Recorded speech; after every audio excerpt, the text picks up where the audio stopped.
programa ofrecido por...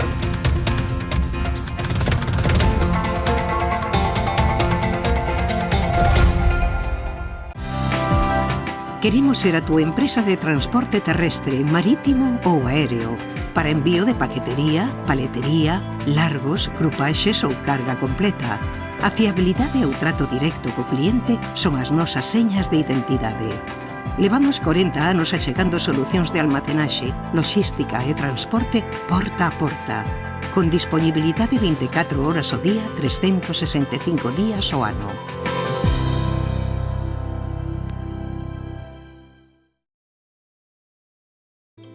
A exploración e o traballo no viñedo levounos a elaborar viños con personalidades emocionais moi marcadas. Pionero é un claro exemplo no que nos vemos reflectidos, un viño viaxeiro, valente e intrépido que cada ano segue traspasando fronteiras. Enerxía e paixón, emocións que nos acompañan dende o primeiro día da nosa aventura. Pionero, Albariño 100%, de Viña Almirante. Si que desde esa chamada as súas almas vanse derrumbar. O reto non só está en acompañarte a ti, senón a esa parte túa que queda con eles aquí. Esa é a miña misión, meu obxectivo, miña maneira de vivir. Coñecémonos de toda a vida. A ti que te fuches, vaite tranquila, tranquilo.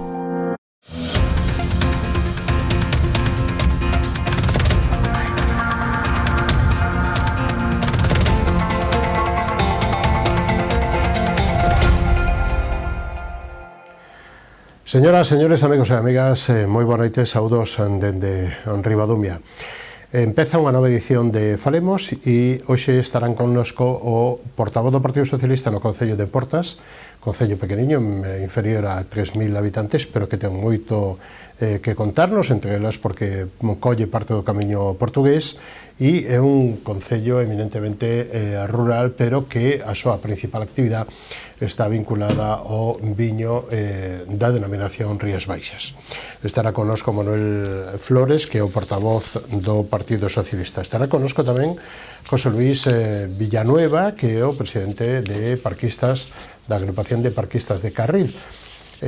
Bueno, hai moito que contar sobre esta ameixa de Carril, a súa fama, as súas festas, a súa orden da ameixa co nomeamento de damas e cabaleiros, pero tamén as súas diferencias e o seu división coa cofradía, que aínda que ten menos actividade que a agrupación de parquistas, pero que, bueno, esta singularidade ou esta división lóxicamente pois complica un pouco as cousas. Nos contará isto, máis como vai a mellor campaña de o marisqueo nos parquistas de Carril.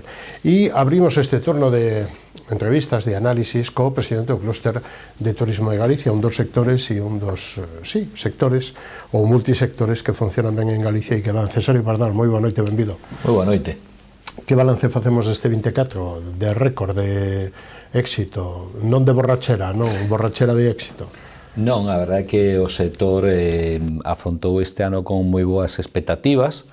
A campaña de verán non empezou francamente como se esperaba pola climatoloxía, pero a partir da segunda quincena do mes de xullo empezouse a recuperar. Faltan 2 meses para rematar o ano, pero eu creo que vai a ser un bo ano se esos 15 días de choiva houvesen sidos de sol, pois estaríamos falando de un ano récord, pero aínda así vai a ser unha moi boa campaña de turismo.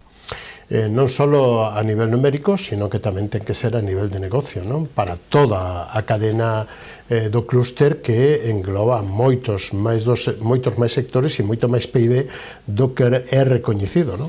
Efectivamente, sí, o que se recoñece é un 14% do PIB, como ti ben dís, pero hai moitos sectores que non están recoñecidos. Eu sempre poño os mesmos exemplos: os panadeiros, os carniceiros, as tendas de legumbres, os gestores administrativos, os asesores, as empresas de prevención de riesgos laborales, o transporte público.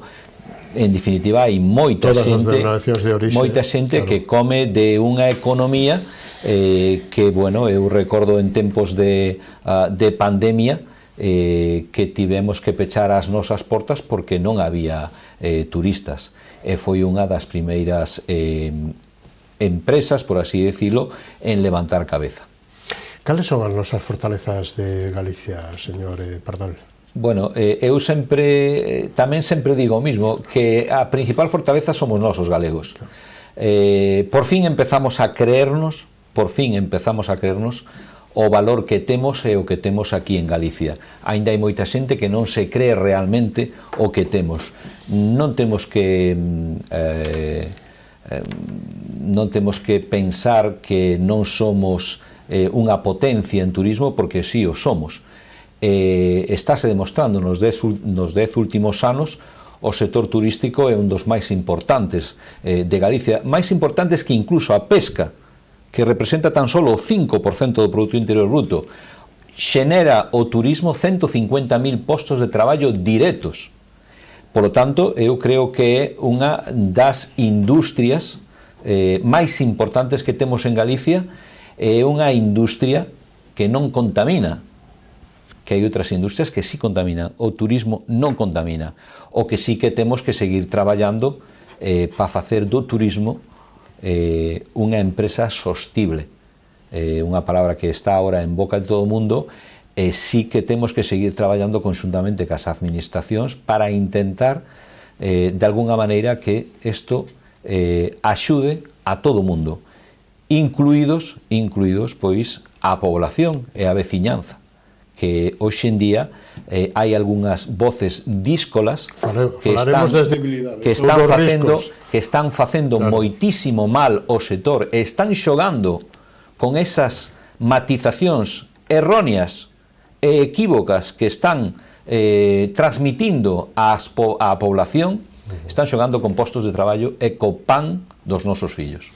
Toda a vida fomentando o turismo, que veñan aquí agora que non. Sí, a min faime auténtica gracia esta xente que agora está renegando do turismo. Acórdome perfectamente en épocas de pandemia, cando se sentaban co sector para ver en que nos podían axudar.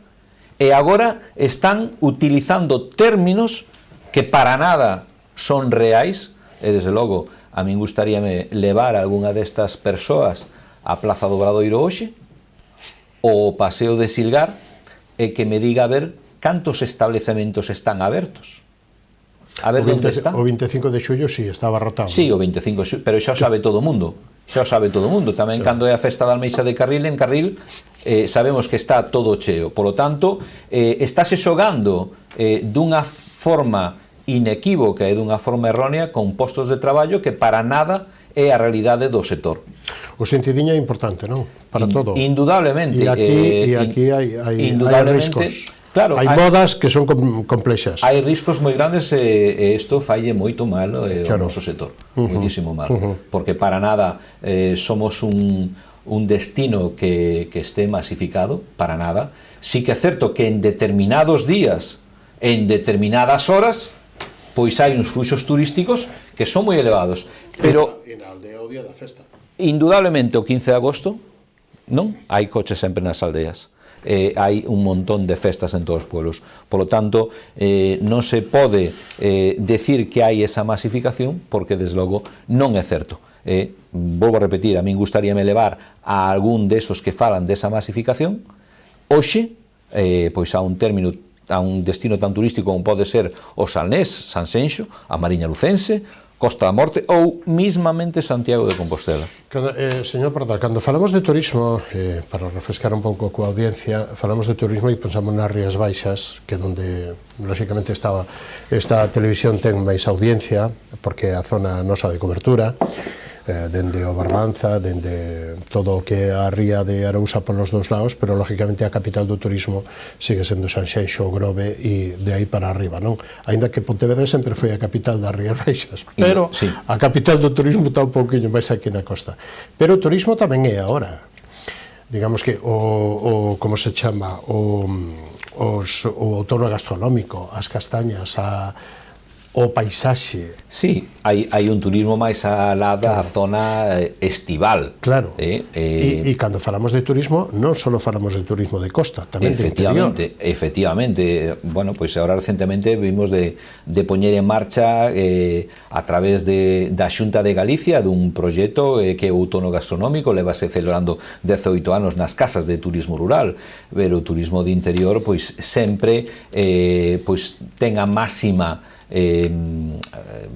número de visitantes pois fora da temporada estival. Hai que decir que xa nestos momentos 6 de cada 10 turistas que veñen a Galicia veñen fora da temporada estival. O que temos que tratar é de seguir desestacionalizando. Como se consigue esa desestacionalización? Pois con máis conectividade aeroportuaria, con máis frecuencias de AVE á meseta, con máis conexións, desde logo que a conectividade é un factor importantísimo para atraer turistas á nosa comunidade.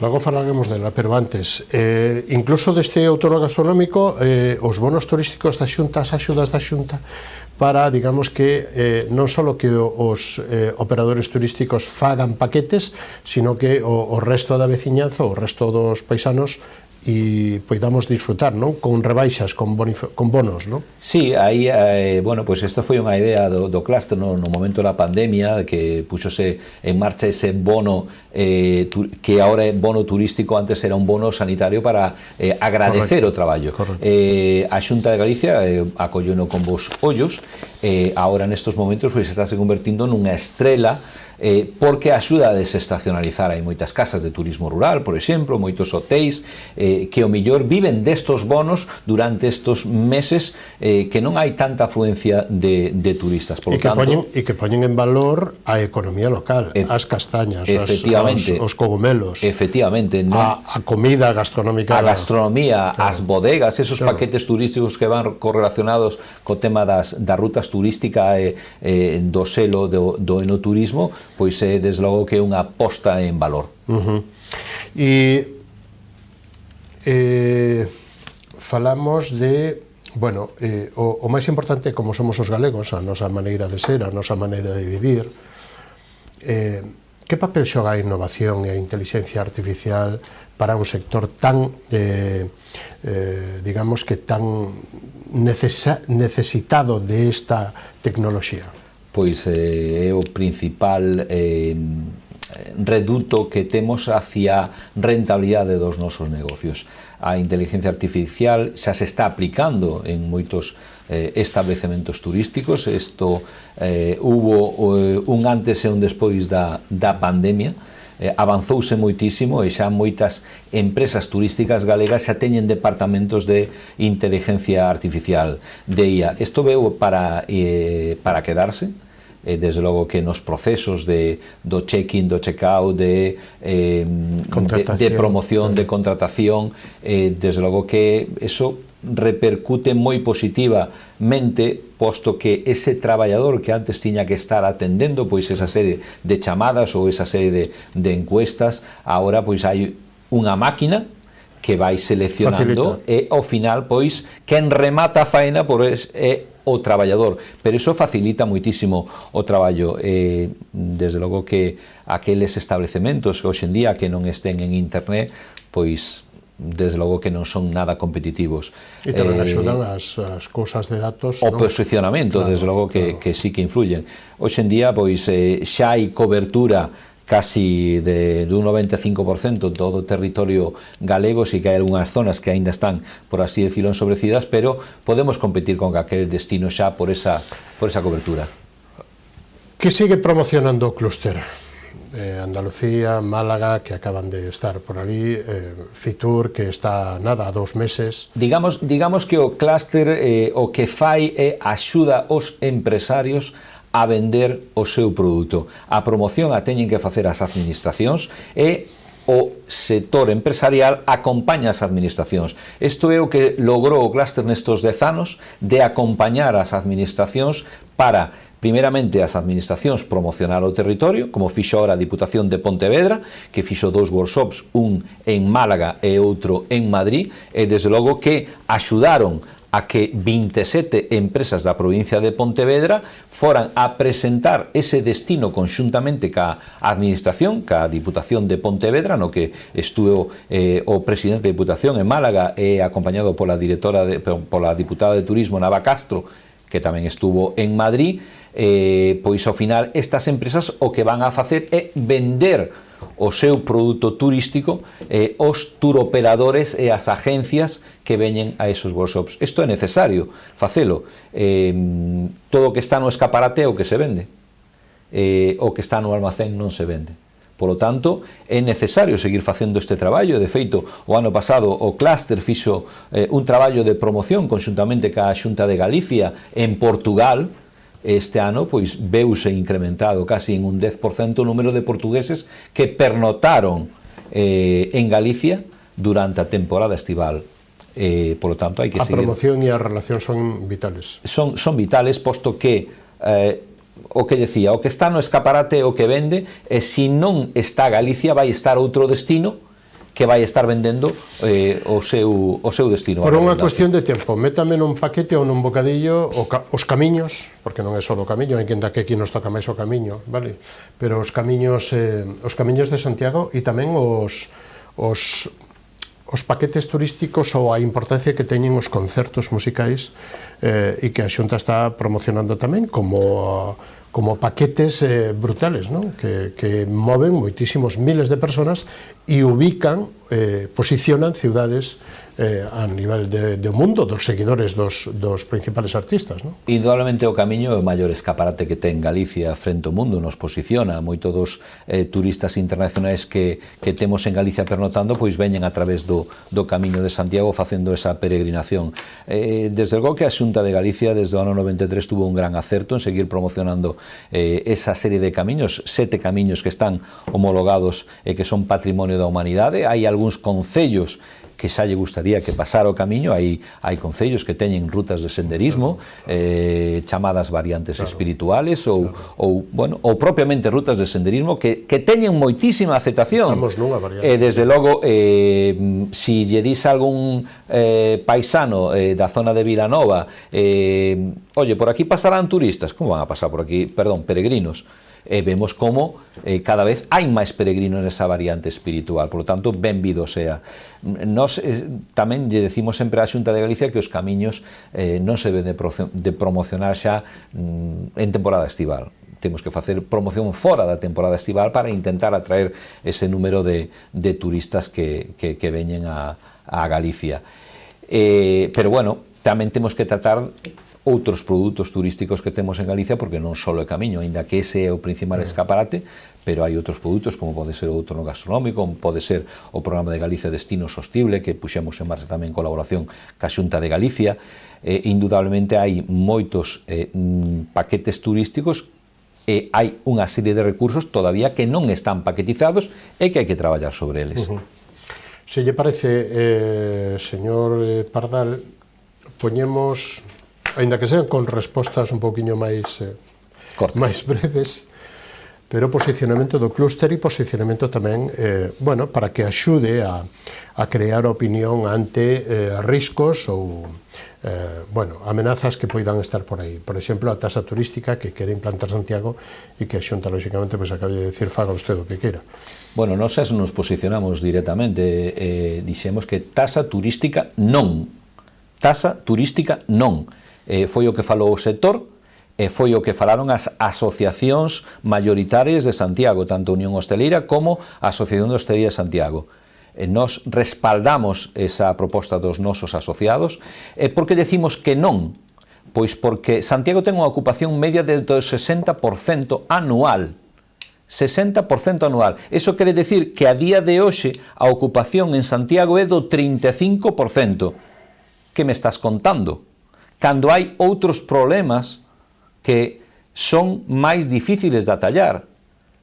Santiago ten outros problemas. Hai un problema, por exemplo, na dársena de Xoán 23, no que hai indixentes desnudos pinchándose e facendo as súas necesidades. Esa é a primeira imagen que ten o turista cando chega a Santiago.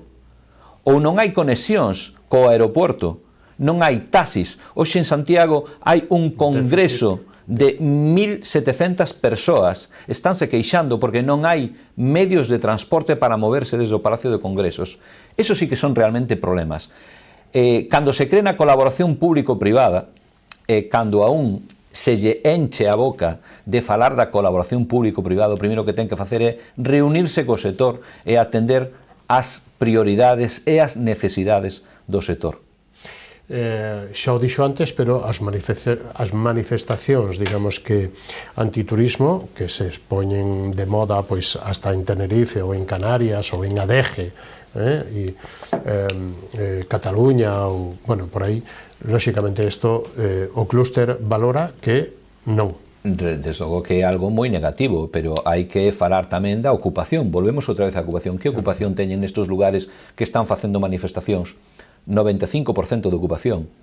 Frente a destinos que temos un 60% de ocupación, en meses que temos un 30% de ocupación. Eu poño un exemplo. Se hoxe alguén colle Booking e mira en Sanxenxo cantos hoteles hai en Booking, hai 4 hoteles. 4 hoteles frente a 45 viviendas de uso turístico. Quen xenera riqueza? Entonces, eu creo que temos un problema, unha realidade que hai xente que non quere ver todavía. Que hai que facer, que ten que facer a Administración, a Xunta, en este caso, coas viviendas turísticas? Exixir máis normativa? A Xunta foi a primeira comunidade que sacou un Real Decreto no ano 2017 para regular este tipo de establecementos.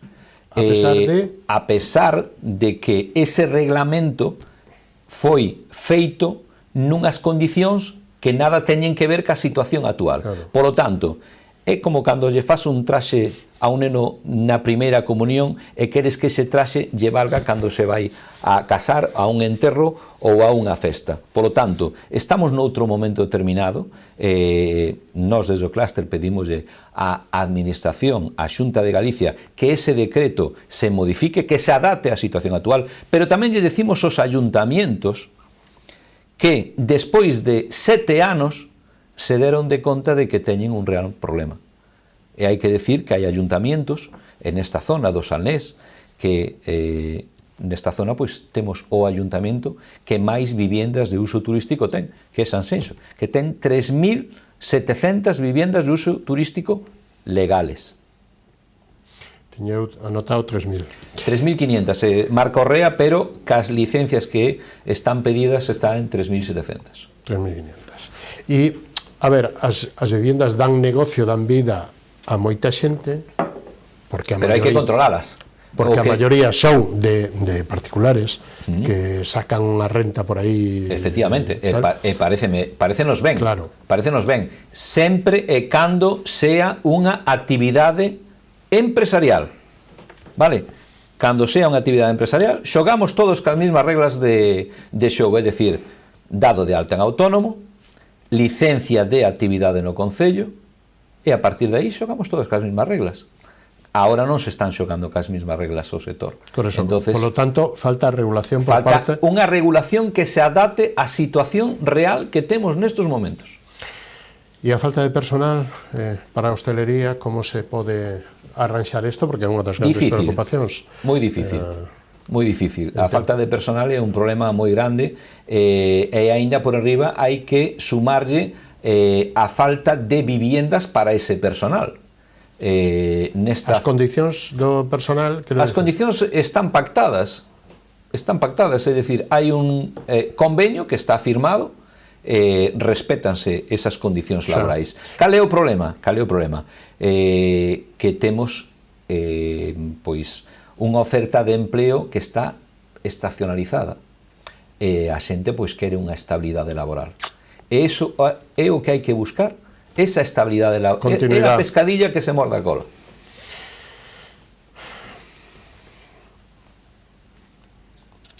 Que facemos con as comunicacións? Que antes decía vostede, no tren e no AVE, difícil. O que nos está pasando, non? Sí, é dicir, o descrédito de Renfe e do AVE, brutal estas semanas, brutal. Sí, a verdade que é unha desgracia o que está acontecendo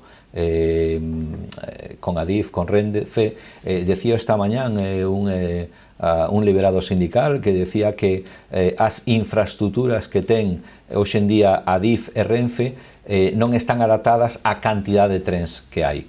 Isto pasa o mismo que cos destinos que teñen maior afluencia de turistas, é dicir, un autobús ten 55 plazas. Desde logo que se metemos 200 personas nun autobús vamos a ir incómodos.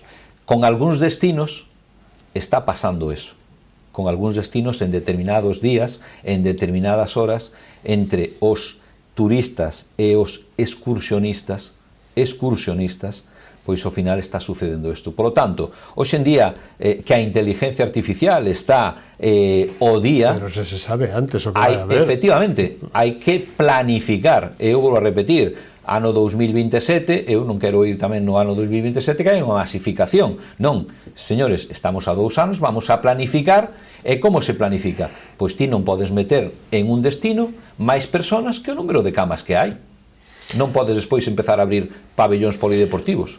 Temos problemas cos grandes movedores de pasaxeiros ou de personas, que é o tren e o avión. Sí. E no avión temos 3 aeroportos, pero o aeroporto máis importante está en Oporto. Sí, ojalá houbera unha boa conexión ferroviaria co aeroporto de Porto. Nos falta. É algo que o sector tamén demanda, é algo que nosos... E isto como se pode arranxar a medio plazo? Bueno, a corto nada. Non hai forma de arranxalo, posto que na actualidade pois hai unha serie de transfers desde Galicia ao aeroporto de Portugal. O que está claro é que entre os 3 aeroportos hai 12 conexións internacionais e en Oporto hai 120 conexións internacionais. Hoxe en día o turista... Non competimos, Galicia non compite con Oporto. Para nada. O que compiten os aeroportos compiten entre eles. Pero compiten por ter destinos, pois 2 destinos a Madrid, 3 destinos a Madrid, 2 a Málaga, 2 a Almería, e non temos destinos internacionais, que é o que posiciona. En Oporto hai 27 hoteles de 5 estrelas. 27. En Oporto abre un hotel cada trimestre. Oporto ten 15 millóns de pasaxeiros no aeroporto. Os 3 aeroportos galegos teñen 5 millóns de pasaxeiros. Gracias que temos este aeroporto... Un tercio. Efectivamente. Gracias que temos este aeroporto tan cerca da nosa comunidade que nos beneficiamos moito del, porque o turista internacional entranos moito por Oporto. Señor, Fitur 25 está aí. Na volta da esquina. Xa está todo preparado. Bueno, ademais, sí. o stand de Galicia do ano pasado... Sí, levou o premio de mellor stand institucional, en honor a auga, non? Sí, en honor a auga. E o que teñamos moita auga nos beneficia como atractivo, non? Nos beneficia como atractivo, e aparte estamos nos convertindo en refugio climático, é dicir... poder dormir cunha camiseta no mes de agosto, eso é un auténtico luxo. Se aínda por enriba lle sumamos que temos agua, gracias a Dios, nos nosos embalses, porque chove, para manter estas paisaxes que temos ten que chover, desde logo que nos vindeiros anos Galicia seguirá subendo o número de visitantes e de turistas. Fitur sigue sendo unha cita ineludible. Ineludible. Hai que ir sí ou sí. Sí ou sí. O que non está, non vende. Bueno, hai moitas veces que a xente pensa de que non se fai traballo nestas feiras, pero indudablemente que Fitur é a feira de turismo máis importante de Europa. Se cerran moitos negocios, e se non se cerran ali, se pon a primeira pedra para poder cerralos, porque ao final todo o sector está ali e fanse moitísimas transaccións e moitísimos negocios. Señor Bardal, foise o noso tempo, remático que vostede queira, última reflexión. Nada, a última reflexión é que está xa posto en marcha o clúster transfronterizo con Portugal. Con Portugal é algo que levamos traballando desde fai 2 anos e medio con nosos homólogos portugueses. O que se quere facer é construir un único destino en 2 países, eles teñen moito traballo adiantado no tema internacional, o turista americano e o turista canadiense é moi importante para nós, teñen 3 conexións a Estados Unidos e 2 conexións diarias os portugueses traballan moi ben todo este efectivamente, sector. Entonces, bueno, pois é unha alegría poder poñer en marcha a Xunta de Galicia máis Porto Norte, bueno, pois sacaron adiante este proxecto con o que estamos facendo a cimentación, esperemos de que seamos capaces de buscar sinerxias con nosos homólogos portugueses. Por outro lado, pois seguir animando tamén os galegos nesta parte do ano pois a moverse entre as nosas provincias e que coñezan destinos que ao mellor descoñecen da nosa comunidade. Señor Pardal, foi un placer contar con vostede nesta edición. Hasta unha próxima ocasión. Moi boa noite, moitas gracias. Moitas gracias a vos, Antonio. Gracias. Nos vamos a publicidade, llamando aos copatrocinadores. Volvemos e recibimos a José Luis Villanueva, presidente da Agrupación de Parquistas de Carril. Hasta ahora mismo.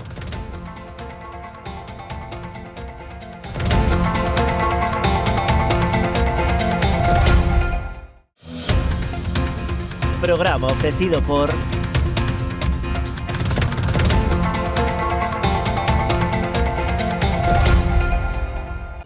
Unha historia memorable requiría dunha gran homenaxe, inspirados no carácter e no esforzo do traballo realizado por Domingo Fontán, xorde Macherato, un viño con esencia da nosa terra.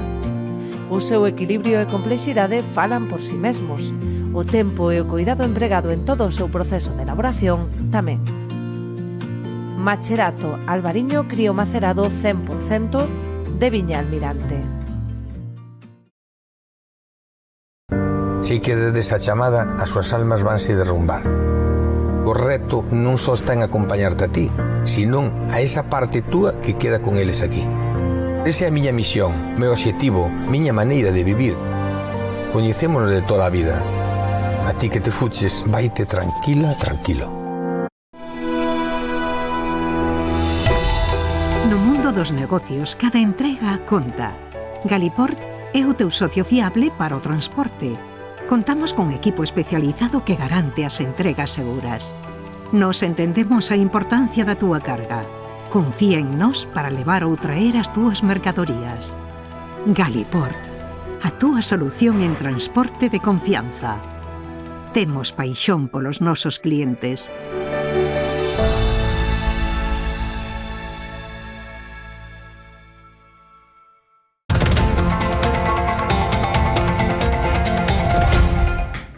Pois de novo estamos con todos vostedes. Lle damos a boa noite e a benvida a José Luis Villanueva, presidente da Agrupación de Parquistas de Carril. Moi boa noite, señor Villanueva, como estamos? Como estamos? Como está indo? Que balance faría destes, estamos o aniño 24 que teñe 2 meses, destos 10 meses do ano 24 para os parquistas e para a Meixa de Carril? Bueno, hai que ter en conta que houve 2 riadas seguidas, unha o ano pasado e outra este ano. Entonces o 22 e o 23 e entonces, pues bueno, recuperando, ainda non nos habíamos recuperado totalmente da do 22 e xa do 23 ainda foi máis forte, pero bueno, a isto estamos acostumbrados, estamos recuperándonos, como ten que ser, como non pode ser de outra maneira. 500 anos de historia xa tuvo que haber riadas. Bueno, para iso hai moito traballo, moito sentidiño común, moito sentidiño, non? De facer ben as cousas, de facer ben limpieza, a recuperar as algas, a remover os fondos. Bueno, os parquistas é unha singularidade que lóxicamente teñen máis ventaxas porque cada un traballo o seu, non? Bueno, non sei se son ventaxas ou son desventaxas, comparándoas con bancos naturales, hai que facer un esforzo económico que os bancos naturales non teñen. Pero sí que hai un saber facer, porque son moita xeneración tras xeneración, pois heredando uns coñecementos, e bueno, cada un sembra o que sembra e invirte o que invirte, pero invirte do seu bolsillo. Entonces, claro, eso sí que crea unha preocupación persoal de cada parquista que eso lle motiva a cuidalo. Esa é unha singularidade que cambia, non? Porque, lógicamente, o compromiso de... Un parquista é un empresario, non? Por suposto. É un autónomo como calquer outro, sí. como é un mariscador que é autónomo, calquera, é o mesmo, ten un barco... Cambia o concepto de organización social, de estar nun colectivo, nunha cofradía, e aquilo é de todos, e non é meu solo, non? Cambia o concepto desde o momento en que o que é de todos ao mesmo tempo e dunha forma obligada, pois obviamente non é de nadie. Falta a responsabilidade. E uns por os outros e a veces non se fan as cousas. E iso motiva incluso problemas que non hai cando se inician as actividades. Porque cando uns fan e outros non fan e cada un pois escurre o bulto, outro pois emplease a fondo, pois crea despois unha disconformidade que crea incluso diferencias. Claro. Como se salvou o ano desde o punto de vista de precios e de kilos colleitados neste ano? Como van as contas así para ter un pouquiño de idea, señor Villanueva? Vamos a ver, o ano pasado se facturaron polo orden de 10 millóns de euros dos parquistas. Isto obedece, pois mira, estos proveñen de 800 e pico mil metros cuadrados aproximadamente que traballan os parquistas en un medio onde cerca de pouco máis de 7 millóns de metros cuadrados os traballan o marisqueo a pé e marisqueo a flote no seu conxunto, bancos naturales e bancos artificiales. Hubo riada, e o haber riada pois afectañ a todos. En canto á cantidade de marisco, pois casi toda prácticamente, date conta que hubo cerca de 400.000, non sei se chegaría a eles, entre os dous sectores, marisqueo e marisqueo a flote, foi a facturación deles. En total, 10.400.000 euros en números redondos. Entón, pois, bueno, claro, e un sector traballa, pois, xa te digo, cerca dos 8 millóns de metros cuadrados, máis de 7, bastante máis, e o outro sector, pois, traballa un escaso millón de metros cuadrados. E, sin embargo, as diferencias económicas, obviamente, tamén teñen moito que ver ca produción en kilos. Precio medio por ameixas, ou babosa, ou fina, ou a japónica...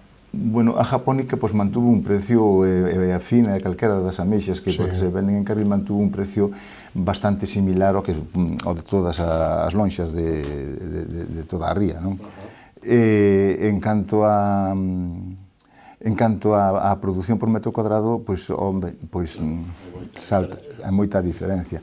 Sin embargo, chama a atención o medio, non? O medio no que se desenvolven unha actividade outra é a mesma. Si é que hubo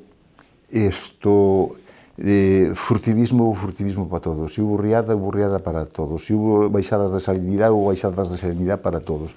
Si hubo pandemia para todos. E si hubo guerra en Ucrania, pois hubo guerra en Ucrania, pois tamén que lle afecta do mesmo modo a todos. Pero, sin embargo, obviamente, hai unha forma distinta de enfocar o que é a actividade de cada un. A organización social dos parquistas é moi distinta, moito máis fuerte, moito máis empresarial, en concepto empresarial, que a das organizacións do resto das cofradías, non? Sí, claro, porque, vamos a ver, dedicámonos a facer algo que sabemos facer e que non queremos perder de deixar saber facelo. A nosa actividade, a nosa economía se basa en producir ameixas.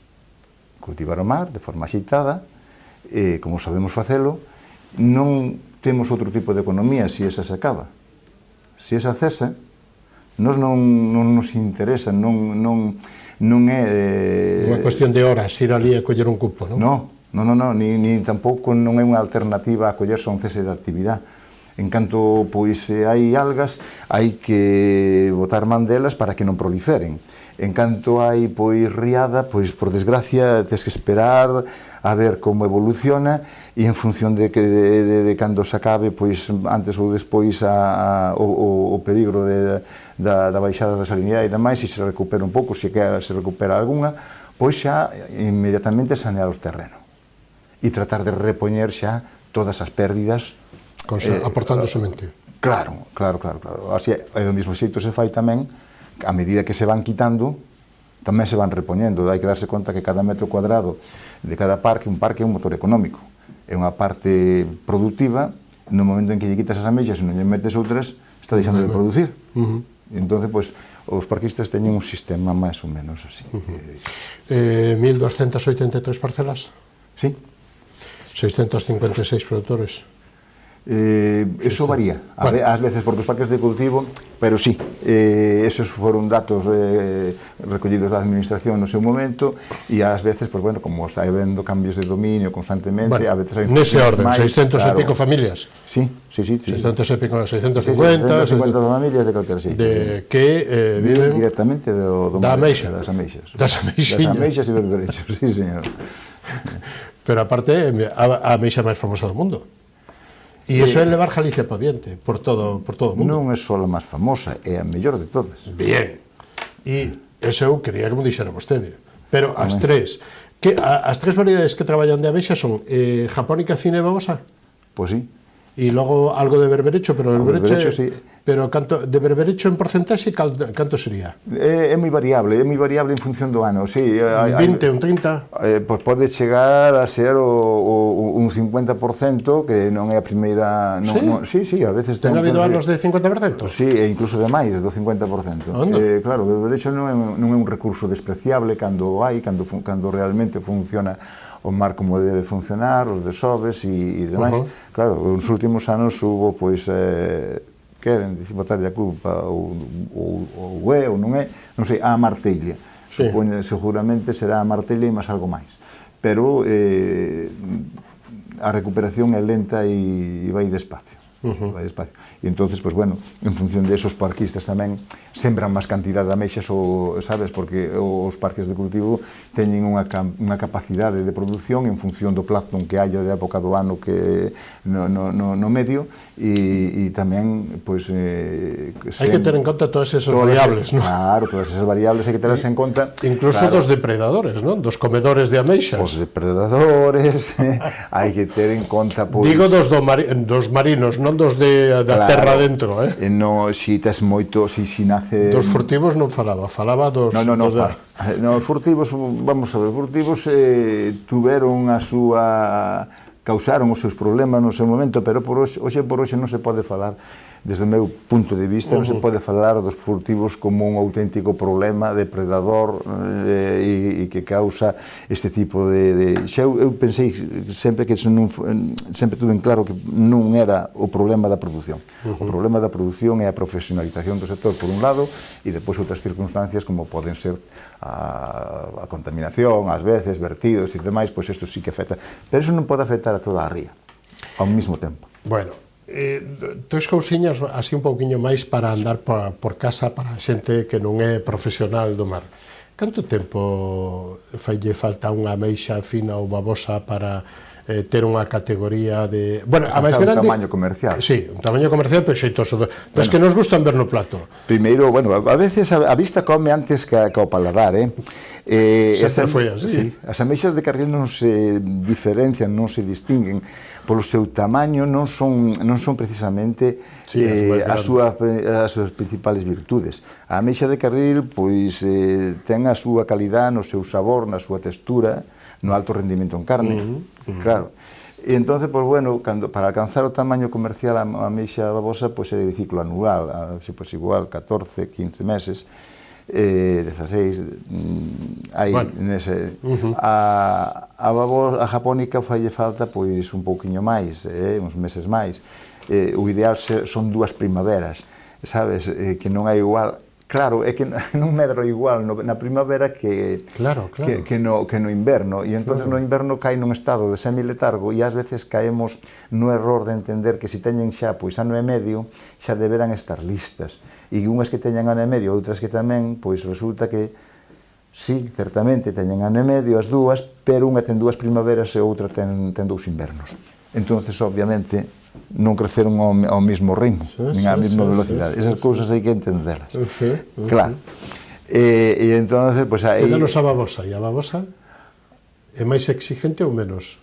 A babosa, vamos, é moi voraz, come pronto, é de ciclo anual, xa chego en un ano, a partir de 20 milímetros, pode chegar a alcanzar o tamaño comercial, e daí se empeza xa, e en ano e medio ten que estar toda vendida. Se esperas máis de ano e medio, empeza a perder calidade.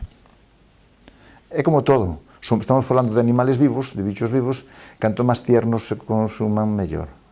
Claro, non é igual comer un carneiro que comer un cordeiro. E o berberecho? O berberecho tamén é de ciclo anual. Tamén é de ciclo anual. Bueno, a vostede como lle gustan máis no plato? Con salsa, sin salsa, plancha, sartén? A mí gustame de todos os xeitos. Unha das formas que máis me gusta en crudo. Pero bueno, para gusto se pintan colores. Cando se dice crudo é sin nada. Crudo, sin limón. Sin limón. O limón á parte, É como se lle botas queixo, claro. Por eso. Porque o queixo, no. Se cando queres saborear algo, tens que probalo, saborealo na súa esencia, claro. Bueno. Cal é o proxecto importante que xa estaba en marcha, pero como vai ese proxecto do novo centro de clasificación e almacenamento aí no ramal? Como está a día de hoxe ese proxecto tan importante? Bueno, pois ese está a punto de rematar a nave A, que é a nave que é de clasificación.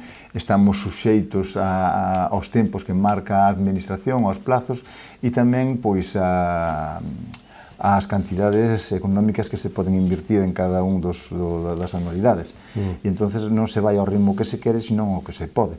Este ano, no mes de diciembre, terminado o mes de diciembre, debe quedar lista para empezar a funcionar. Eso vai ser un cambio importantísimo no xeito de traballar para todos os barquistas, non? Porque hasta ahora a selección había que facela en barco, non?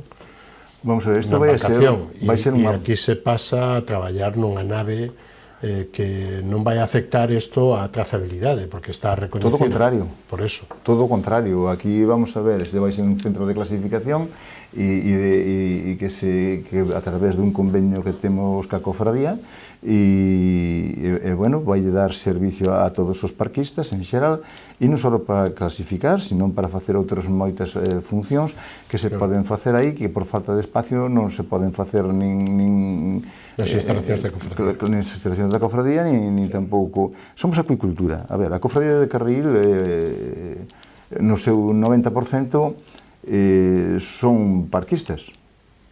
A cofradía de Carril sin parquistas non se entende como cofradía porque non se sostería, non? Entón, é unha cofradía que en Galicia, pois que eu creo que é a única deste tipo, e en España me imagino que tamén ten esta particularidade.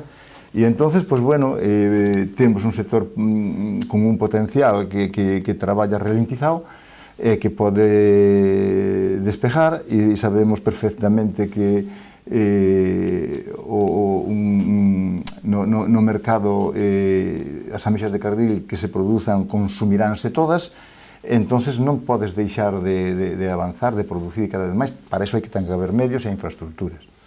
Entonces, pois bueno, aí estamos, por fases.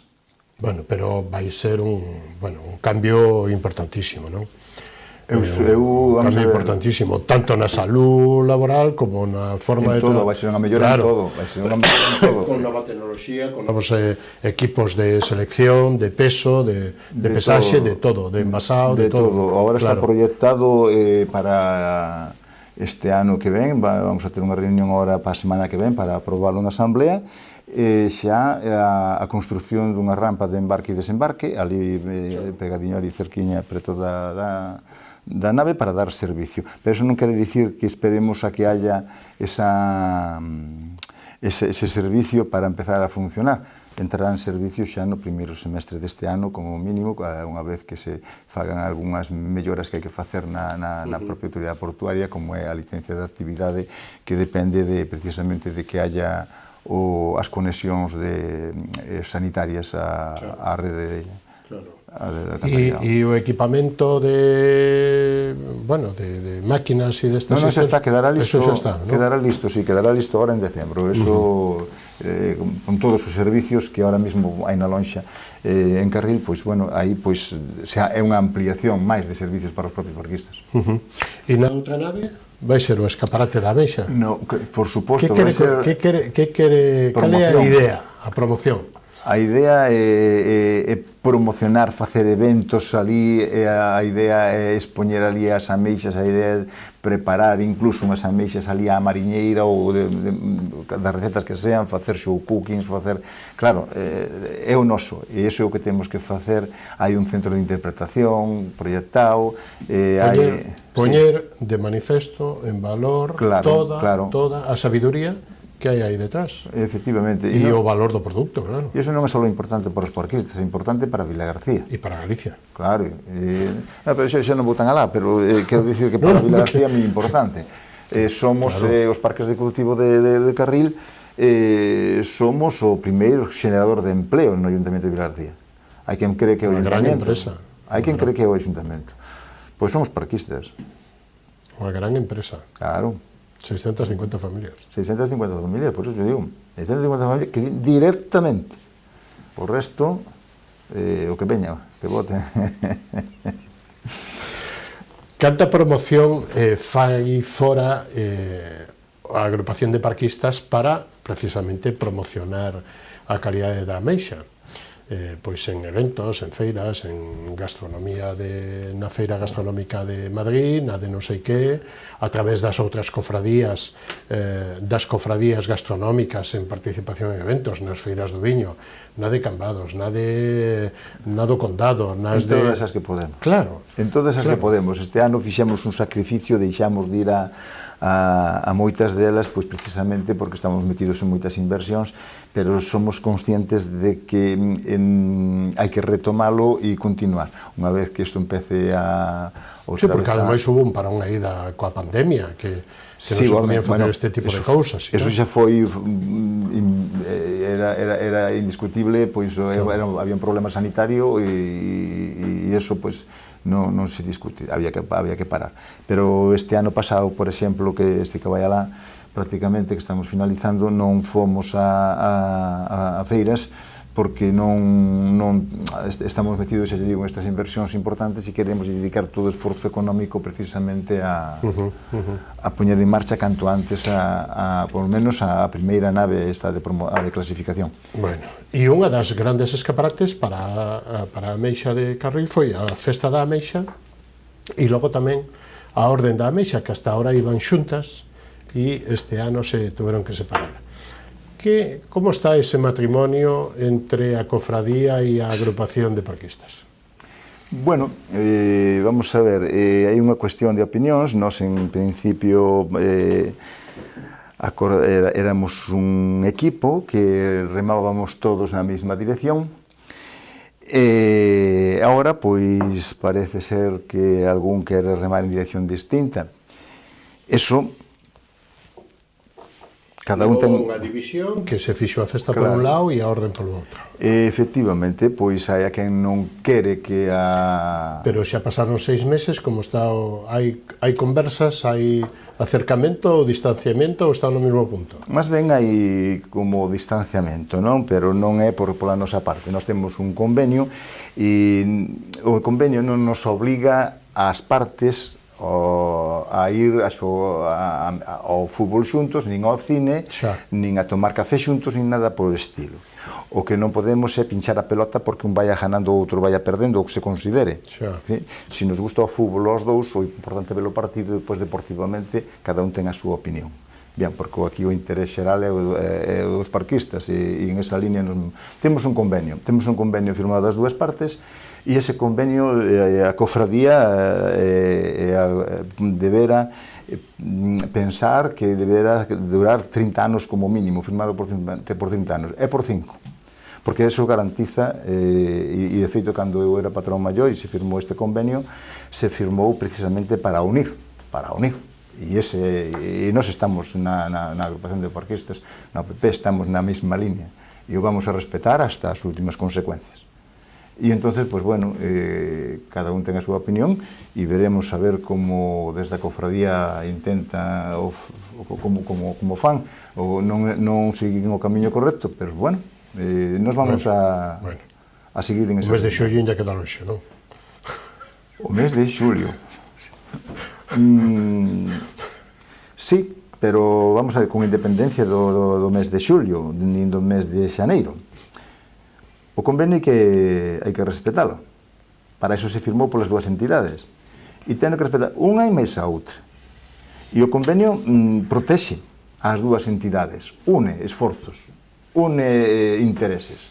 Entonces, o que non é intelixente ou baixo ningún concepto é separar, porque o que hai que unir.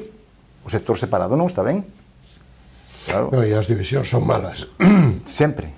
As divisións son malas. Claro. Entonces, pues bueno, si a orde da ameixa non lle gusta a algúns, oye, a outros lles gusta.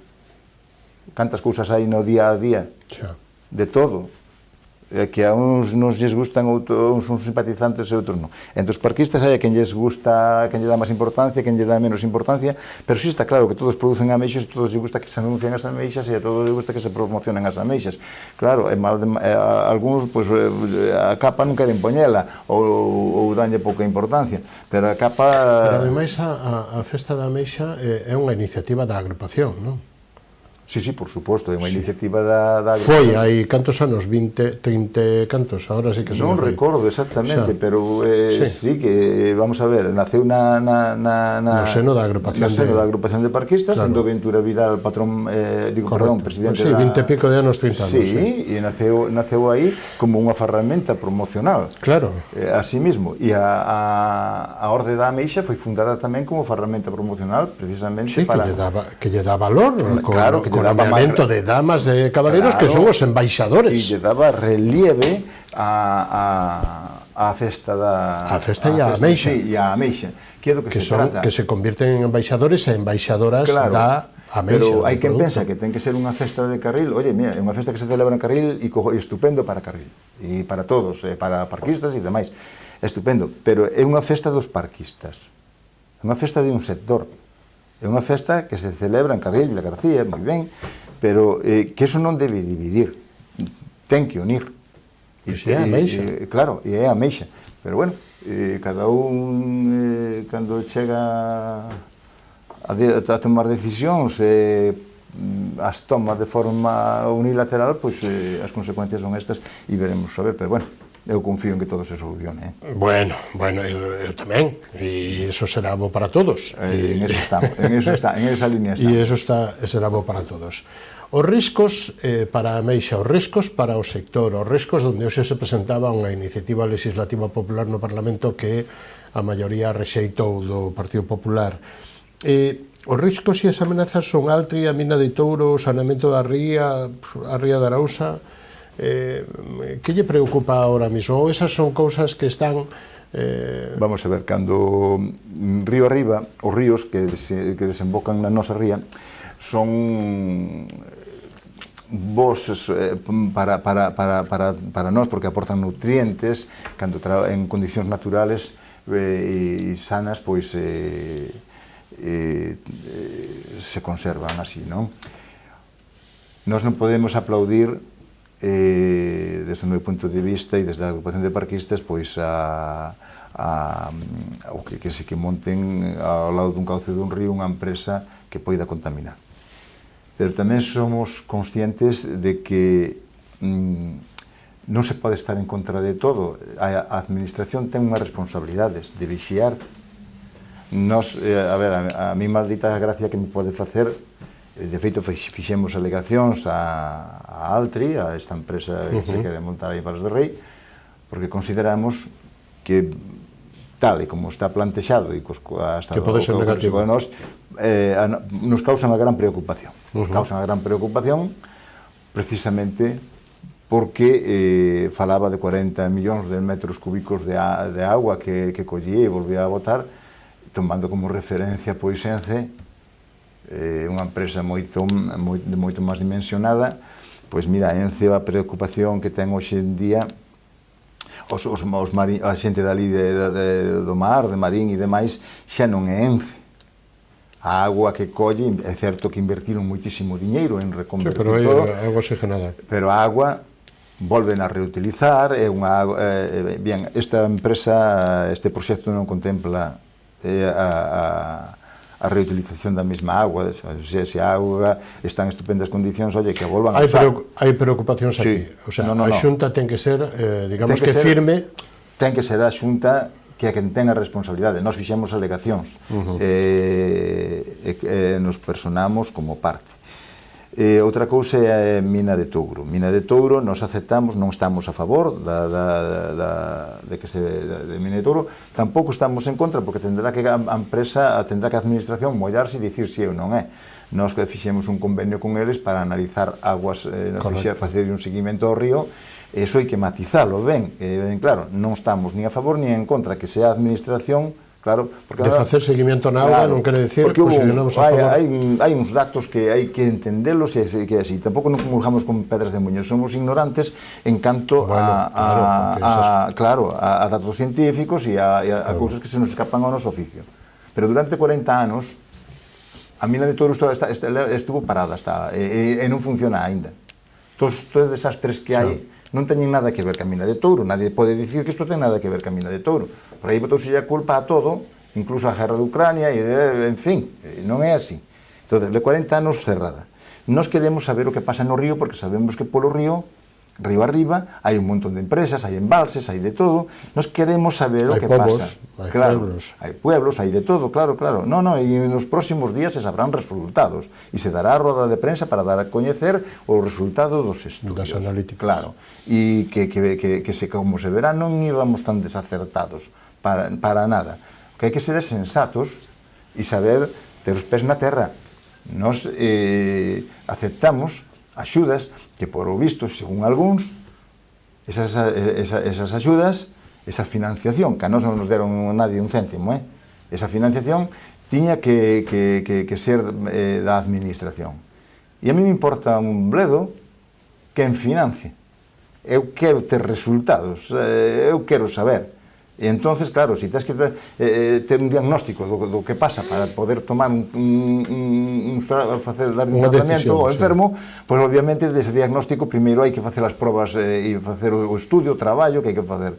E aquí nadie estaba por facer o traballo, nin por aceptar que fixera nadie. Entonces, pois bueno, pois nós, como considero que hai que ser valientes e no meu sueldo, que non gano un céntimo, que non cobro dietas e que non cobro absolutamente nada, pois como mínimo intentar facer as cousas o mellor que sei. Señor Villanueva, que se nos escapa o tempo, quedan 2 mesiños para que acabe o ano. Que espera? Que lle pide a estes 2 meses para Meixa desde o punto de vista das festas que veñen aí, que é unha das grandes épocas agora de consumo deste produto, fora do Bran, e que aparte deso, bueno, pois que non veña unha riada, non? Bueno, de riadas é algo que pode vir non podemos poñerlle unha man por diante, si podemos intentar facer as cousas ben e podemos permanecer, como sempre, vixiantes do medio e protestar cando hai que protestar, con sentido, con xeito e con mesura, claro, porque rompendo cousas non se arregla nada. Non é o medio. Pero hai que querer saber, hai que querer coñecer. E non é pedir que se invirta nunha cousa ou noutra cando eso non vai a ter un resultado positivo que depois ao final che dé os resultados buscados, non? En este caso, pois eu o que pido é salud sobre todo, salud, porque tendo salud e a inteligencia suficiente, pois que se cumpla. Un placer contar con vostede nesta edición de Falemos, señor Villanueva. Moitísimas gracias a vos por invitarme. Falamos ben da Ameixa hoxe, Perdón? Hoxe falamos ben da Ameixa de Carril. Da Ameixa de Carril hai que falar ben sempre. Moitas gracias, moi boa noite. Nos vamos a publicidade, amando os copatrocinadores. Recibimos a Manuel Flores, portavoz do Partido Socialista no Concello de Portas. Non o perdan. Dentro de un instantinho estamos aquí de novo con todos vostedes.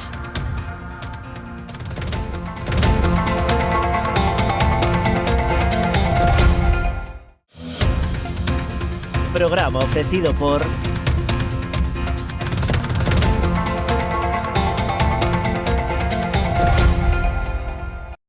Si que desde esa chamada as súas almas vanse derrumbar. O reto non só está en acompañarte a ti, senón a esa parte túa que queda con eles aquí. Esa é a miña misión, meu obxectivo, miña maneira de vivir. Coñecémonos de toda a vida. A ti que te fuches, vaite tranquilo. Precisas enviar ou recibir mercadorías de xeito rápido, seguro e económico? confía nunha empresa galega con anos de experiencia demostrada, con frota de vehículos adaptados ás túas necesidades e cun equipo de profesionais cualificados e experimentados. O teu mellor aliado, Transportes Galiport. Temos paixón polos nosos clientes.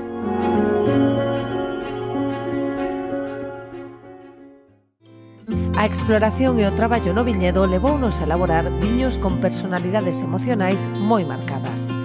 Pionero é un claro exemplo no que nos vemos reflectidos, un viño viaxeiro, valente e intrépido que cada ano segue traspasando fronteiras.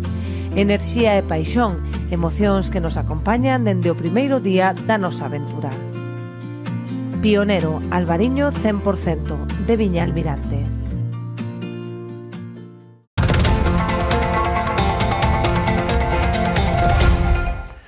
Continuamos con todos vostedes nesta edición de Falemos. Lle damos a boa noite e a benvida a Manuel Flores.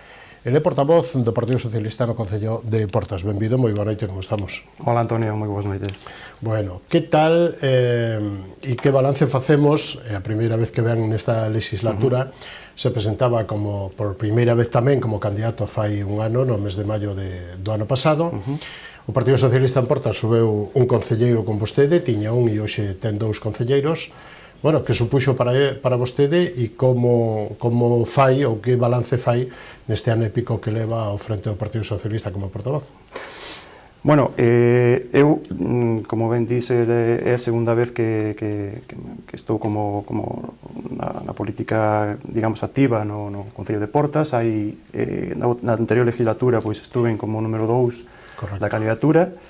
Non tuve a suerte de ser concelleiro, pero bueno, nesta legislatura pois me presentei como candidato e a verdade é que sentín un apoio bastante importante, podendo conseguir un escaño máis dentro do Concello de Portas, e a verdade é que me congratula, non? Gracias a un equipo de xente que me pudo estar aí apoiando tamén, e a verdade é que moi ben. Digamos que este ano, pois, de momento, pois, estou collendo un pouco de experiencia, porque non estaba moito ao tanto do que era o Concello, do que pasaba nos entresijos do Concello, porque, como xa me dixen antes, non había sido concelleiro, pero agora pois, me vou un pouco adaptando á situación, e vexo que hai moitas cousas que realmente non se poden facer, hai moitas cousas que non estaban ben feitas, e o que tratamos sempre é de intentar mellorar, entrar en temáticas importantes, vamos, para que realmente Portas poida crecer e poida mellorar, a pesar de ser un concello moi pequeno, pero bueno, non está de máis colaborar en ese aspecto hacia os veciños e hacia os votantes que nos votaron nestas últimas eleccións. Claro, refrescamos os datos á audiencia. Portas é un concello que conta con 2.850 habitantes en números oficiales. Sí. O Partido Popular alcanzou 7 concelleiros, maioría absoluta, con Ricardo Martínez, que é o alcalde, BNG 2 con Arturo Fontán e PSOE 2 con Manuel Flores. O balance da legislatura, que balance fai do alcalde desta xestión deste casi ano e medio? Bueno, neste ano e medio, digamos que sigue todo na mesma situación, sigue todo como estaba. A fin de cuentas,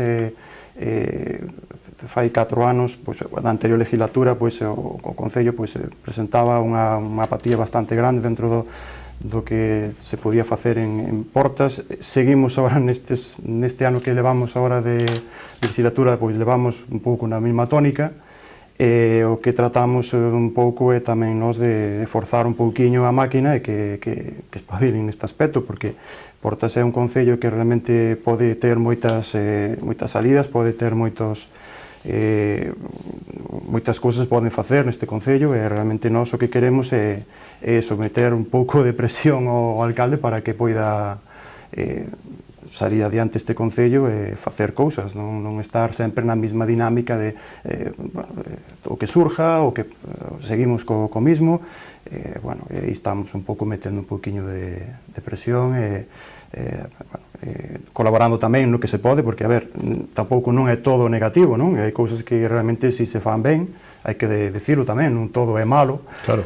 pero o que queremos nós é que as cousas se fagan de acordo un pouquiño ás necesidades da población, o sea, hai que levar un orden, hai que levar unha xestión un pouco máis acorde ás necesidades da xente, o que se non se pode estar pois prometendo cousas, dicindo cousas e despois pois ir por outro lado facendo o que vai surxindo, non? Eso non é así, hai que facer as cousas un pouco no plan de decir, bueno, pois hai que ter unha previsión do que se vai facer e facer unha xestión adecuada para cada cousa, non? Que necesita Portas, señor Flores? Bueno, Portas necesita moitas Enumere, logo entramos en detalle, pero polo menos así un pouquiño a nivel de titulares, como nos gusta decir por aquí. Bueno, non sei cando foi que presentamos cando foi das eleccións, presentamos a nosa candidatura, tiñamos 3 pilares fundamentais, creo que son principais, non? Nos o que plantexábamos á xente é que Portas tiña unha gran demanda de ter o saneamento integral completamente feito. O sea, Portas non ten todavía o saneamento como ten que ter, hai moitas parroquias, as 4 parroquias que conforman o Concello de Portas, algunhas pois ainda non chegan a mitad do saneamento que teñen que ter. Eso eran dos pilares fundamentais, non? Outro pilar era o tema do tecido industrial. En Portas non hai un parque empresarial, non temos empresas. Claro, eso que significa? Pois significa, ainda que depois entremos en máis detalles, significa que a xente non ven a Portas. A xente se non hai tecido industrial, non hai empresas, pois a xente se marcha de Portas, non? De feito, os últimos 10 anos Portas perdeu 182 habitantes. Cada vez perderemos máis, porque a xente non se asenta en Portas, non? A parte de outras cousas, como pode ser, bueno, pues problemas de vivenda, de adecuación, de permisos, de licencias, todas as cousas. Eso sería un dos dous pilares fundamentais que Portas pues, bueno, necesitaría en este caso. O terceiro non me recordo ahora mismo, pero bueno, xa me sale. Bueno, ahora entramos. Sí. Portas ten uns orzamentos de aproximadamente os 2 millóns de euros, non? Sí, sobre 2.200.000 creo que é o orzamento. Pero para investimento queda moi poquinho, porque estamos falando de 80, 100.000, non? Mais ou menos. Sí, bueno, polos últimos datos que nos dou o alcalde, creo que alrededor de 200.000 euros é o que queda de orzamento para Portas, non? O sea, un 10% aproximadamente ou menos. Sí, de acordo que, sobre todo, os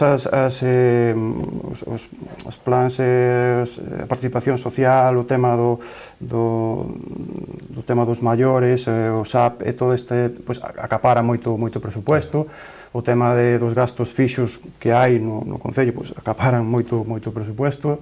Pero, bueno, hai outras cousas que se poden tamén lograr, non? O tema das subvencións, o tema de diputacións, o tema da Xunta de Galicia, bueno, por aí é por onde creo que hai que ir tirando e ir recollendo diñeiro, non? Xa sabemos que bueno, o presupuesto é moi pequeno, pero, bueno, hai que buscar outras alternativas, iso é o que pretendemos, non? Entramos en materia, se lle parece, señor Flores. Xestión o Pexón aprobado na legislatura anterior.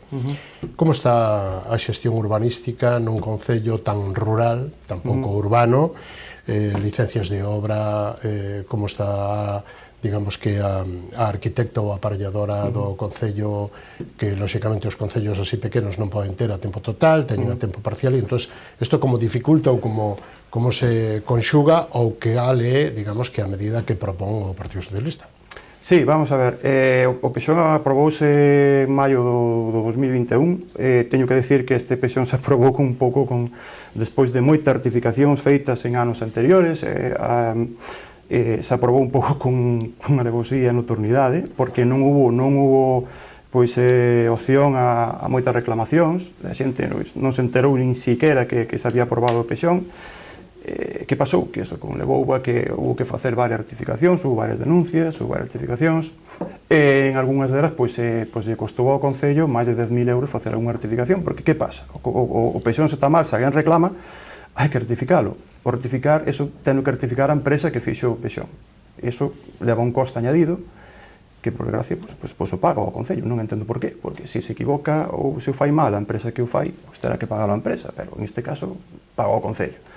Entón, pois, esta reclamación foi feito a través dunha demanda que fixe un propietario, que esta demanda quedou fixada en sentencia do Tribunal Supremo de Galicia, e non houve máis remedio que rectificar isto. Hai moitas queixas, hai un pexón para min mal feito, hai moitas zonas que non teñen sentido de como se poden aprobar este pexón tal como está, pero témolo que tragar, porque non hai outra forma. Entón, nós o que propoñíamos en este caso é que o pexón, pois, antes de aprobarse ou antes de facerse, pois, houbera, pois, que a xente pudera ter a opción de poder reclamar ou pudera botarlle un vistazo, pudera velo, entonces, pois, porque eso tamén se podía haber levado de outra forma, se podía haber consensuado cos distintas parroquias, facer non sei, unha comisión de xente de cada parroquia, non sei, pedir consello, ou realmente, non sei, pon técnicos máis especialistas que puderan decir en cada parroquia as necesidades, como se podía facer. Isto se fixo así deprisa e correndo, e as cousas depresa e correndo nunca salen ben, iso está clarísimo. Sobre todo sobre a arquitecta que me preguntabas, a verdade é que foi un triunfo ahora mismo, porque co incremento dos orzamentos deste ano, pois o que se fixo foi que a arquitecta pudera dedicarlle tempo exclusivo ao Concello de Portas, porque antes solamente viña 3 días á semana, un día iba a visitar as zonas que requerían as obras que estaban feitas ou que había que facer, outro día atendía ao personal, igual que tiña moi pouco tempo, había máis de 150 expedientes pendientes de resolución, eso non era factible. Entonces, agora, si a arquitecta municipal traballa todos os días, e penso que é unha boa maneira, porque eso tamén o propuxemos nós no noso... Claro, os veciños necesitan facer obras, un muro, non sei que, unha casa, unha reforma, e necesitan visibilidade, non estar aí anos ou meses sin poder facer cousas que, ademais, en moitos dos casos son urxentes, non? Sí, é máis, algún arquitecto de Caldas, consultado con el, decía que o récord que tiñan eles dunha licencia municipal a tiñan en Portas, 7 anos de espera por unha licencia municipal para construir unha casa. Iso é inasumible. Iso, claro, como vai vir xente a Portas a facer unha casa? Se sabe que non hai maneira de conseguir unha licencia. Bueno, polo menos agora, espero, supoño que isto se vai a solucionar, e, bueno, iso é unha cousa positiva para... Se lle parece, señor Flores, repasamos as 4 parroquias. Como están a nivel de limpeza, de mantemento, incluso de melloras nas vías, nos camiños, en fin, nos servicios que ten que prestar o Concello?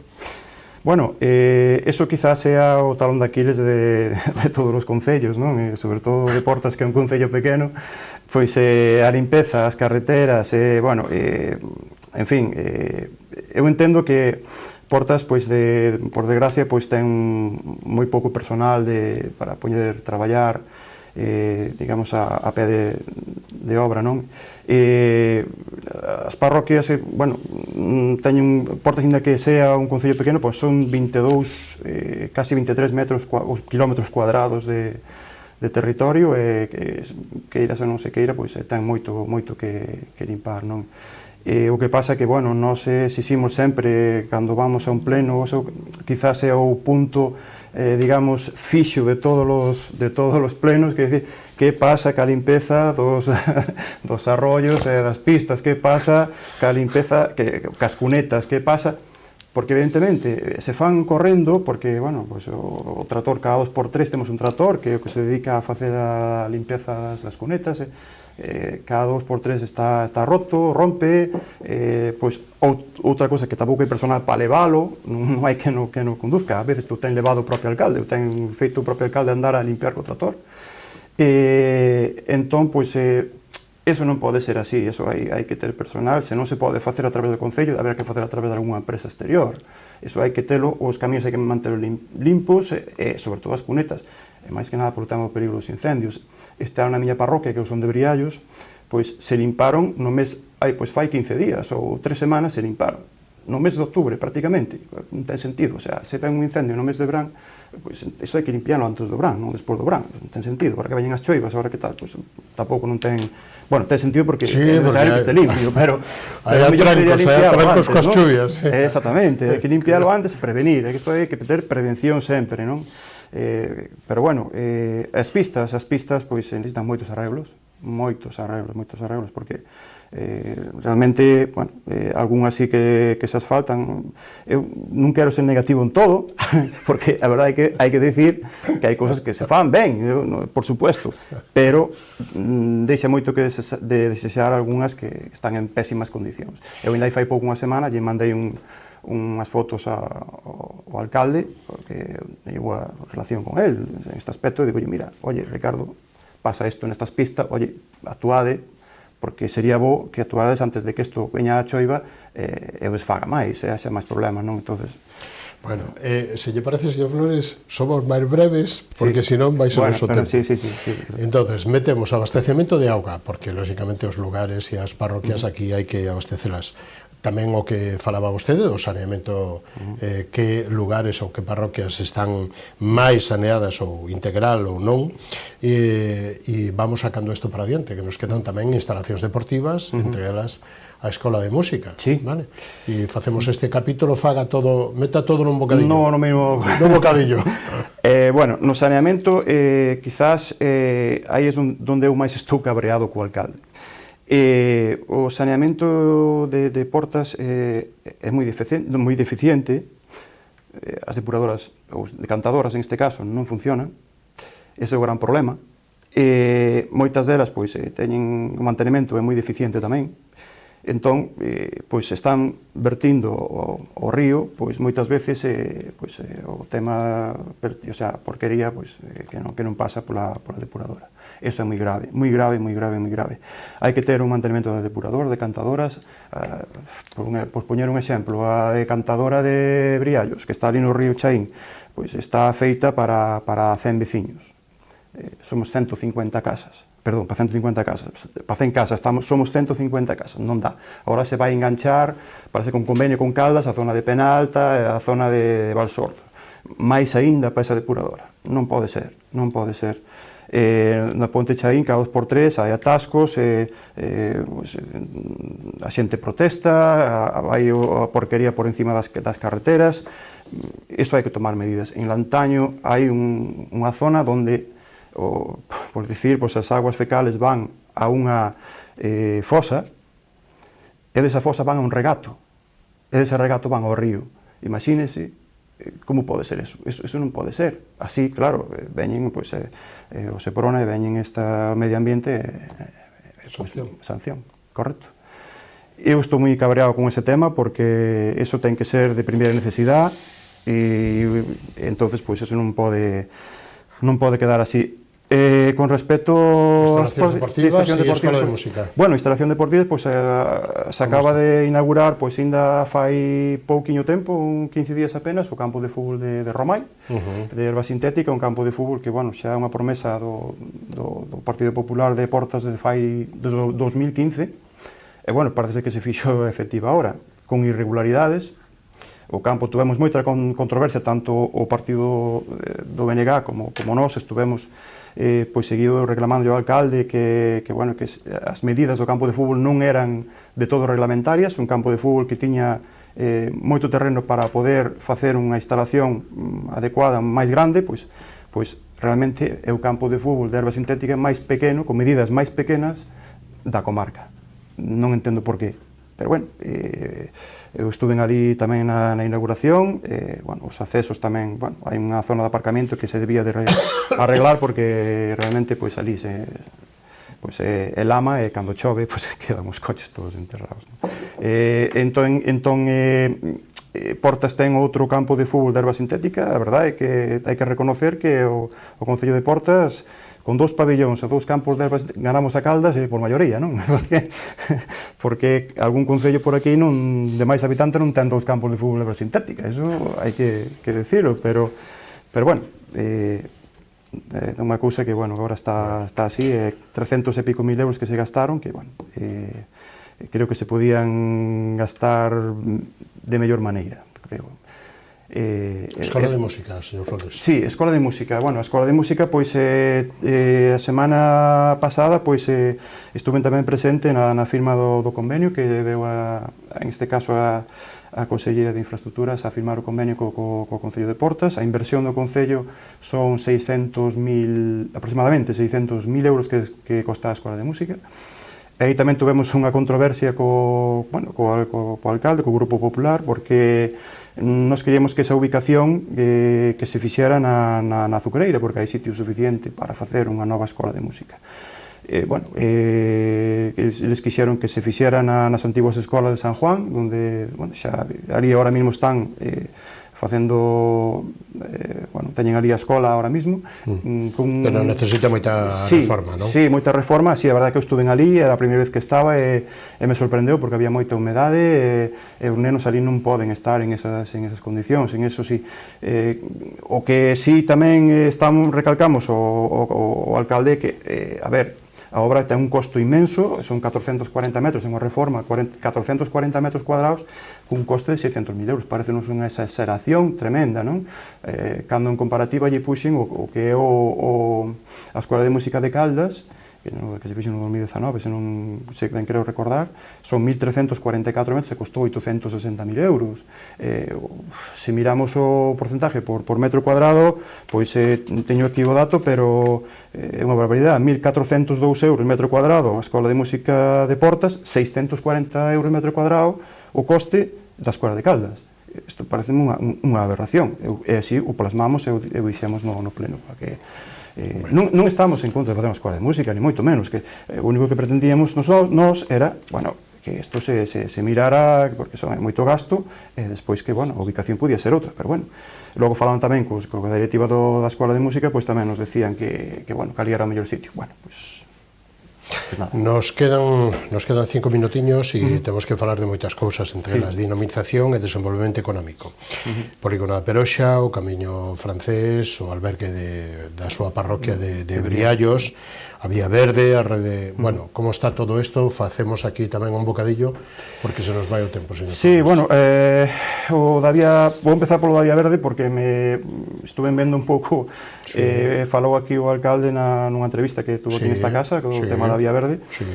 A Vía Verde foi impulsada polos concellos de Vilagarcía Caldas, sobre todo, Portas tamén, pois como estaba englobada, pois tamén colaborou, pero o gasto de Portas foi ínfimo. Prácticamente a Vía Verde se fixo con un presupuesto da Diputación de Pontevedra, onde a Xunta prácticamente puxo moitos obstáculos para poder facela, non?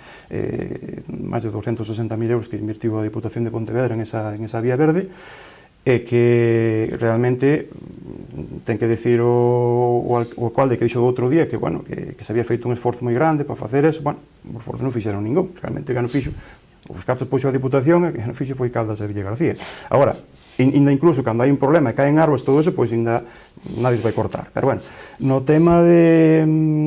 Perdona, me decías do albergue, por exemplo. Claro, albergue, camiño, que supón de dinamización para un concello pequeno que pilla unha boa parte de territorio que sí pasa o camiño. Como está o camiño, como está o albergue, que supón isto para Portas? O camiño, a verdade é que para Portas significa que ali temos a verdade que o albergue dá moita vida ao tema, por menos a miña parroquia neste caso, ali hai unha cafetería tamén.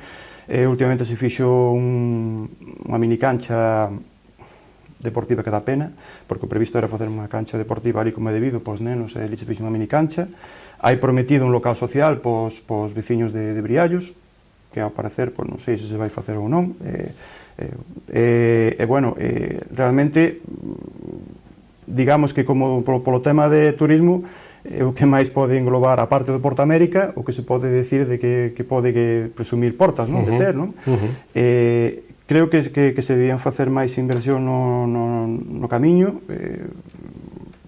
Importa de verdade que tampouco non é que en Briallos tampouco non é que pase moito tramo, pero debíase facer algunha actuación máis no camiño para dinamizar un pouquiño máis eso, non? Bueno, se queres, pois, gustaríame falar tamén un poquinho do Porta América, porque tamén, a parte do Porta América, que é unha forma tamén turística de Portas, bueno, tamén te quería darche a noticia de que na zona da Azucreira tamén o Concello comprou 30.000 metros cuadrados máis de terreno dentro da zona da Azucreira, con un coste de 400.000 euros. Pleno da semana pasada, non? Sí, isto foi reciente. Fai 4 días. Sí, exactamente. Entonces, pues bueno, nos votamos a favor tamén da compra dese terreno. O que pasa que tamén lle recriminamos e lle pedimos ao alcalde que nos dixera para que uso se vai destinar eso, porque o Porta América, de logo, dinamiza bastante a comarca de Portas, ainda que podía haber outras actuacións, porque podías aproveitar, pois, non sei, para fomentar un pouquiño máis as bodegas da zona, podías fomentar para outras cousas, non só para o Porta América, que o vexo ben, que o vexo estupendo, pero aproveitar eso para dinamizar máis, non? Bueno, axudan eventos como Porta América, axudan, bueno, feitos como o Camiño, porque xa non sei como eventos como o Camiño, porque xa non sei como titular en este caso o Camiño portugués, bueno, Portas é un concello eminentemente rural, dende o punto de vista de que a primeira actividade é o viño. Sí, completamente. Está vinculada coa viño e dentro do viño amparado de Rías Baixas con bodegas emblemáticas, entre elas unha Viña Almirante que está aí ao lado de Porta América, non? Sí, exactamente. Da azucareira, vamos. Sí, da azucareira, correcto.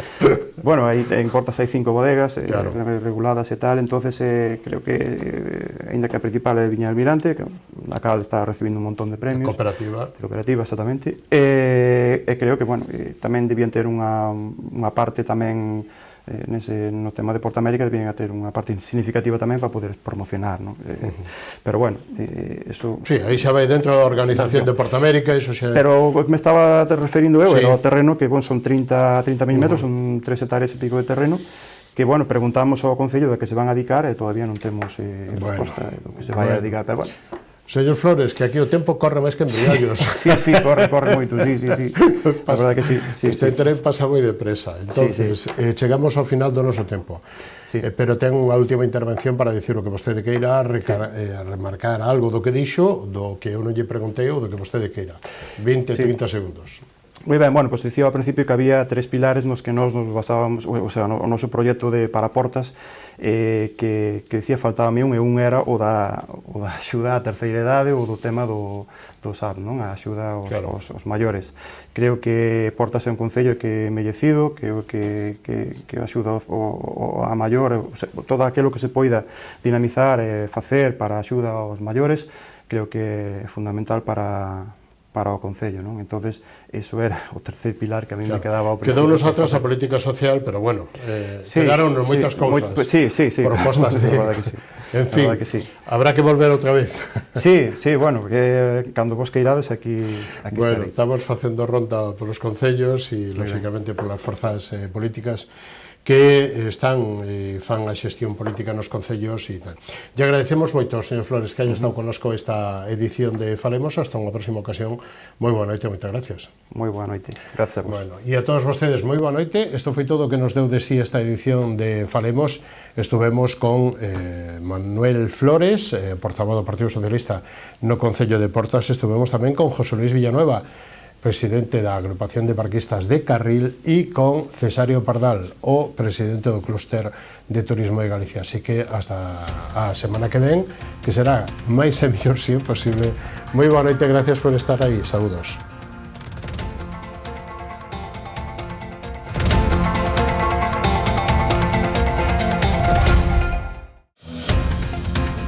Programa ofrecido por...